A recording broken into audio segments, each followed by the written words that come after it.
Olá, amigos, estamos com o nosso momento de estudo, estamos estudando a doutrina social da igreja, não é propriamente um curso, são pequenos comentários que iremos fazendo a respeito do compêndio da doutrina social da igreja. Aliás, até indico a você para adquirir esse compêndio da doutrina social da igreja. Ou, se você quiser, você pode olhar lá no site do Vaticano, que você encontrará esse compêndio. Também no meu site, www.caminhosevidas.com.br, você também encontra lá o compêndio. E assim você pode ir seguindo aqui os comentários, que a gente irá fazer a respeito deste compêndio.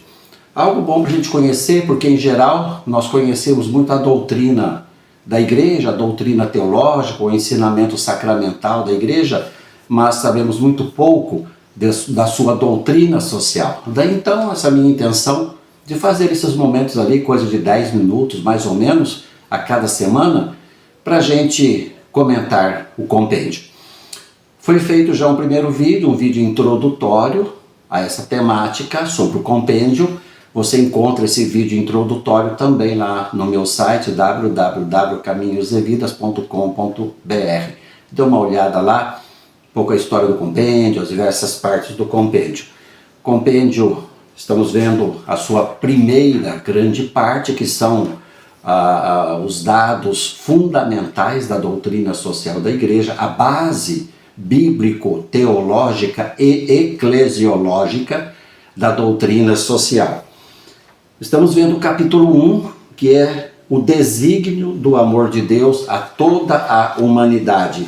Estamos vendo o ponto número 1, que é o agir libertador de Deus na história do povo de Israel. Você pode acompanhar aí no compêndio a partir do número 20, exatamente onde começa esse ponto número 1, o agir libertador do povo de Deus na vida do povo de Israel.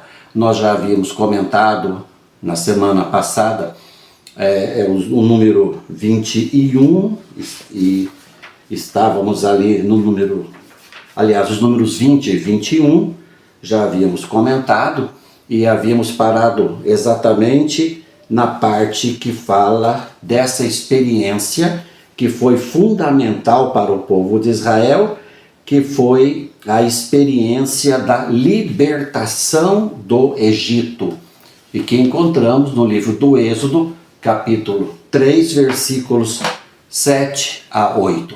Eu ouvi os clamores do meu povo, eu desci para libertá-los. Então essa intervenção salvífico-libertadora de Deus na vida do povo de Israel marcou profundamente a experiência de fé daquela comunidade do Antigo Testamento, liderados por Moisés. Essa experiência se tornou fundante daquele povo. E essa experiência fundamental do povo de Israel desembocou naquilo que nós chamamos de um credo histórico. Quando o povo de Israel professava a sua fé, eles exatamente sempre se referiam a essa experiência salvífica que Deus fez para com eles através daquela libertação.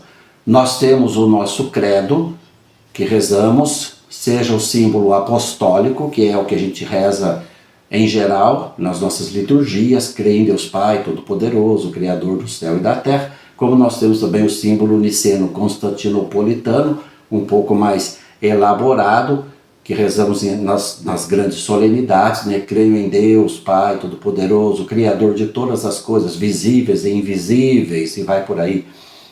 O povo de Israel tinha, portanto, o seu credo histórico, exatamente baseado nesta experiência libertadora do livro do Êxodo, ou melhor, da experiência libertadora que eles tiveram, que vem narrado no livro do Êxodo.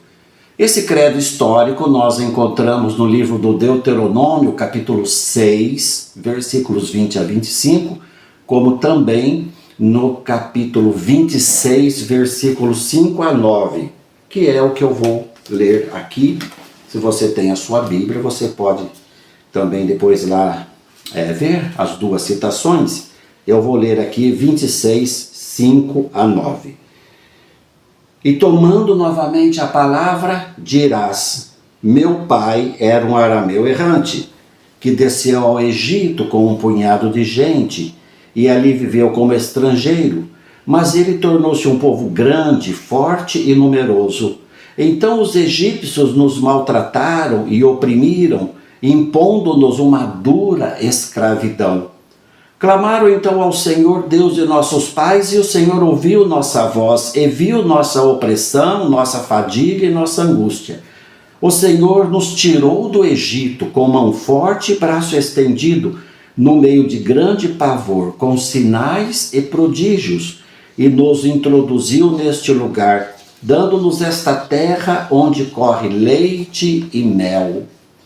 Então, essa experiência libertadora que o povo experimentou lá na saída do Egito, liderados por Moisés, essa experiência foi lida em chave teológica e o povo fez uma teologia dessa libertação.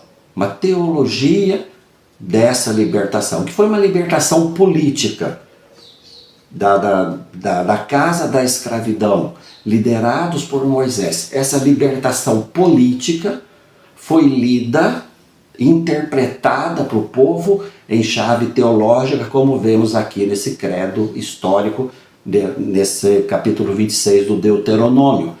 Javé nos libertou, Javé nos tirou. Portanto, uma leitura teológica de um fato político. Foi um pouco a maneira como nasceu a chamada teologia da libertação na América Latina, lá na década de 1970, do século passado, mais ou menos fazendo uma leitura teológica dos movimentos libertadores da América Latina. Naquela ocasião, quase toda a América Latina vivia sob regimes ditatoriais, inclusive o Brasil vivia a sua ditadura, que foi de 64 até depois da Constituição, de 1989. Enfim, uma leitura teológica daquele processo libertador que eles tiveram, liderados por Moisés. E essa experiência, portanto, expressa nesse seu credo histórico que lemos nesse capítulo do livro do Deuteronômio.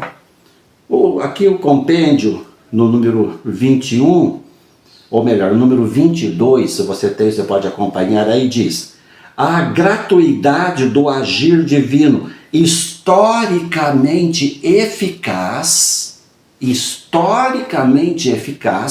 eu quero salientar essa dimensão da historicidade, historicamente eficaz. Deus libertou o seu povo, liderado por Moisés, vi todo aquele grande movimento conduzido Moisés e Arão, libertou o povo, movimento político, foi lido teologicamente, Javé nos libertou, foi um movimento historicamente eficaz.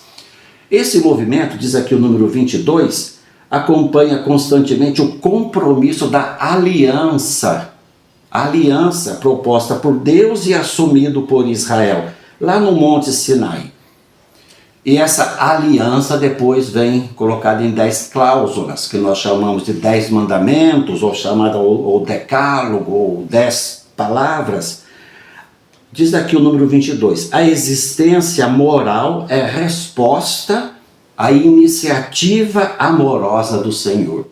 A existência moral é uma resposta à iniciativa do amor de Deus. Quer dizer, se o povo vai viver uma conduta eticamente correta, é por causa da experiência que eles tiveram do amor de Deus. Um amor libertador, um amor que os tirou da escravidão. Diz ainda o número 22, é cooperação com o plano que Deus executa na história. Então essa dimensão da historicidade é uma dimensão muito importante, que nós devemos ter ter muito presente. Essa dimensão histórica. Nós não podemos perder na nossa fé, na nossa reflexão, na nossa compreensão, na nossa leitura, não podemos prescindir dessa dimensão de historicidade, concretude. Claro, nós olhamos para a história teologicamente, olhamos para a história à luz da fé, e assim nós vamos interpretando a história. O sociólogo olha para a história com um olhar científico, o mesmo outras ciências. Nós olhamos para a história com o olhar da fé, iluminados pelas Escrituras, iluminados pela palavra de Jesus, assim nós encaramos o mundo. É importante isso, porque hoje parece que nós estamos perdendo um pouco essa dimensão da historicidade, da história. Parece que as pessoas estão de novo voltando àquele refúgio, buscando refúgio no espiritual, não digo espiritualidade, buscando refúgio nos espiritualismos.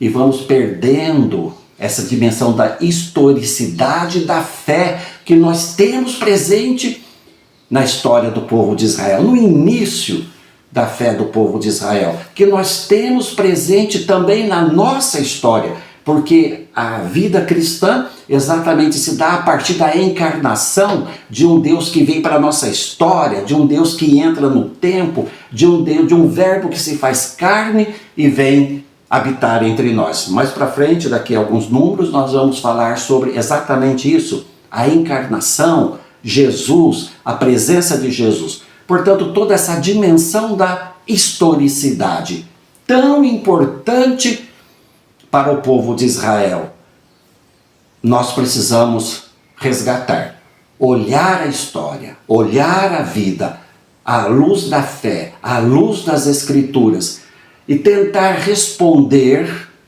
no nosso tempo aos desafios que a história nos faz. Não se trata da gente fugir da história, absolutamente. Não se trata da gente fugir do mundo, absolutamente, mas pelo contrário, olharmos para o mundo, olharmos para a história e darmos aquelas respostas que a nossa fé nos ilumina a fazê-lo. Portanto, essa experiência do povo de Israel, dessa libertação ocorrida lá da escravidão do Egito, depois essa libertação que se expressa de uma forma histórica dentro de uma compreensão de fé, que é o seu credo histórico, e que depois meio que se materializa, digamos assim, nos 10 mandamentos. Está aí nesses números 21 e 22 e também vai continuar no número 23. Na próxima semana, portanto, nós vamos continuar aqui o nosso estudo, nessa nossa conversa. Vamos agora partir exatamente de onde nós paramos, a questão dos 10 mandamentos, dessa concretude histórica, que os mandamentos, aliás, são expressão dessa concretude histórica, daquela experiência profunda de fé. E vamos ver como que isso depois foi se desdobrando no direito do pobre e em outras instituições éticas que encontramos, seja no livro do Deuteronômio, seja também no livro do Levítico, que inclusive vem citados aqui no compêndio da doutrina social. Conheça e pratique a doutrina social da Igreja.